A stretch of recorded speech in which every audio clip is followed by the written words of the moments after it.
Hey people, my name is Tess Waka and I hope that you're doing great. I hope that you're doing amazing. I'm also doing good. I thank God. He's been my strength. He's been my pillar. He's been my joy. He's been my friend.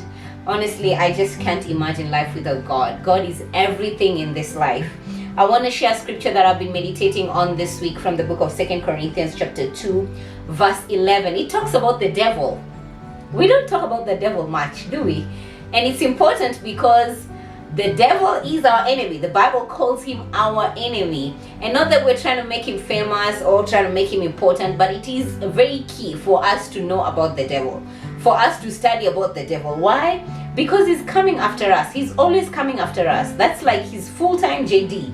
And this particular scripture in 2 Corinthians 2:11, it says, so that Satan will not outsmart us. Most of the times he hits us 10-0 because we are ignorant of his devices. We are not aware of how he works. And this scripture says that we are familiar with his evil schemes. We need to be aware of how he works. There's a version that says we know what goes on his mind, so we need to be aware so that he cannot get the better of us.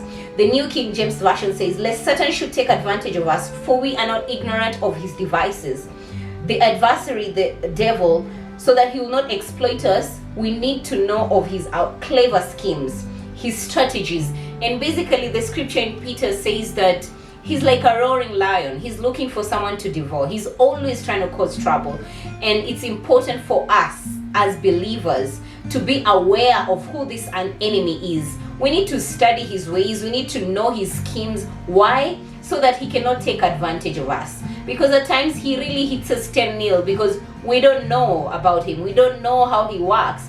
But this scripture emphasizes that we need not to be ignorant. We need to be aware of his schemes, of his strategies, because he's out to get us. And even as we just go on in our lives, just pursuing purpose, just serving God, enjoying the gift of salvation, we need to know that there's an enemy that is coming for us. The Bible calls him the adversary, the accuser of brethren. Our enemy. The Bible defines him as our enemy. And so it is very key, even as Paul says in 2 Corinthians, not to be ignorant of his devices so that he doesn't hit us 10-0. I don't know if that makes sense, but think about it and have a great time ahead.